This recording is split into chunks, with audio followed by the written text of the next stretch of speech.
Mga kasayan, yung nakaraan yung mga isasama sa power uplines at hindi kasama sa power uplines. Ngayon naman kasayan, yung materials naman na dapat sa power uplines. Ito siya kasayan. Yung dapat at hindi dapat. Yan siya kasayan ha. Yung mga hindi dapat, ito, maninipis na wire. Yan siya ha. Yung dapat natin ay, ito, yung original na wire. Galing auto supply. Tandaan nyo kasayan, dalawa lang yung pwede yung pagbilan. At ang pinakamabilis dito kasayan kung halimbawa busy kayo, wala kayong time para pumunta ng auto supply. Meron tayo diyang napakasimpleng pagbibilan at siguradong sureball na sureball. BK Works Shopee, automatic one set na. Naka-ready na lahat ng ilalagay nyo, original lahat, pati yung gauge wiring okay na okay na. Oh. Ngayon naman yung mga malapit sa auto supply, doon naman kayo titingin pero kailangan alam nyo rin yung original. Yan, yung original na Bosch Relay, kaya may video tayo dyan. Ito yung mga comment naman sa ating kasayan. Pwede raw ba yung electronic type relay na pang power up? Hindi kasayan. Pang ano lang to, pang busina o pang ilaw. Pwede daw ba yung transparent relay? Hindi rin kasayan. Kasi ano to, ito yung switching relay. Kadalasan ginagamit lang to sa mga sa mga alarm niyan. Tapos ito naman kasayan yung local na Bosch relay and sa base lang nagpaulan pero ito pinalawang. Hindi rin pwede siya kasayan. Iba pa rin yung original na gagamitin. Tandaan nyo kasayan na auto supply pero kailangan i-check nyo pa rin siya para malaman nyo kung original. Tapos yung fuse na gagamitin nyo, ito rin, makapal din siya Bubuksan natin para makita niyo yung kapal ng wire niya.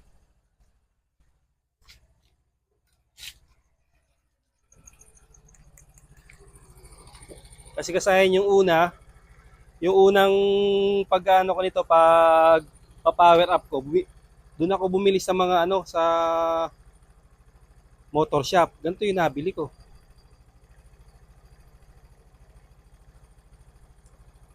Ayan, manipis. Tapos yung original, ayan. Itingnan niyo yung pagkakaiba Ito, nagpupulbos, malambot matigas. Gauge 14. Sa fuse naman, ganun din. Kailangan na original. Kagaya na nag-comment sa atin, pagka hindi siya gumagana, pag nirekta yung number 30 ng relay, saka pa lang siya gagana, ibig sabihin fuse yung sira. Tapos, nagko-comment siya, hindi gumagana yung 287 kasi nga, sira yung fuse niya. Yung fuse box niya. Yan siya kasay, no? Yan, napakakapal, automotive wire. Ito na rin yung mga nasa fuse ng mga nasa sasakyan, mga ginagamit. Tapos yung natin, kahit anong brand na original, yung mga galing auto supply, okay naman yung mga nila. Original brand na wire. Wire gauge 16 tsaka 18 yung ginagamit sa power up. Pag ito ginamit nyo kasayan, sigurado yan. Kasi kahit perfect yung pagpa-power up nyo, nasundan nyo yung pagpa-power up, tapos ginamitan nyo ng materyales na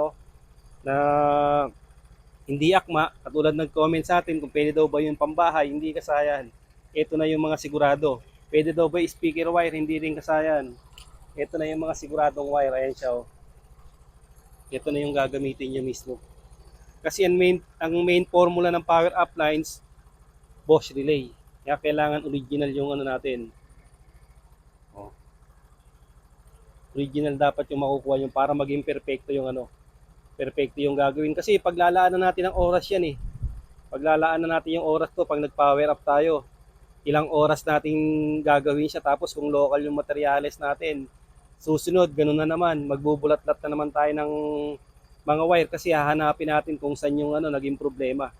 Pero kung okay ang materials, okay ang pagkaka-wiring, walang magiging problema kasayan. Siguradong sigurado yan. Ito na yung gamitin nyo kasi ito subok na to, ginamit na lahat ni Kabegis natin yan. Hindi siya tatagal, tsaka hindi ganun ang kaganda yung resulta. Pag na-perfect nyo yung ano nyo, makukuha nyo talaga yung walang kurap na ano, walang kurap na kahit bumusina ka ng loud horn. Wala siyang kakurap-kurap kahit konti. Ito kasaya na automotive wire, tapos yung mga fuse natin, puro auto supply siya. Doon lang kayo bibili para maging sigurado yung ano, sigurado yung materialis na gagamitin nyo. Tapos, mape-perfect nyo yung power up lines. Magagamit nyo yung ano, ay sarap. Magagamit nyo yung ano, yung magagamit nyo ng maayos. Siguradong okay yung resulta. Masisiyahan kayo kasahin sa ano, sa resulta niyan. Pagka magpa-power up kayo na ito ang gagamitin nyo. Tandaan nyo sa mga busy ha, Maker Work Shopee lang, kumpleto na to. Wala na kayong kahirap-hirap. Ang gagawin nyo lang, i-wiring nyo na lang siya ng maayos. Tapos pag hindi, auto supply para sigurado. Kasi maraming wire na nabibili. Baka bibili nyo, hindi ganito yung lagayan, yung maliit lang, oh, nagpupulbos. Nagpupulbos yung may mga wire na nagpupulbos. Kaya kailangan sa wire, pag hindi siya nagpulbos, pang matagalan, okay, hindi magloloko yung wiring nyo.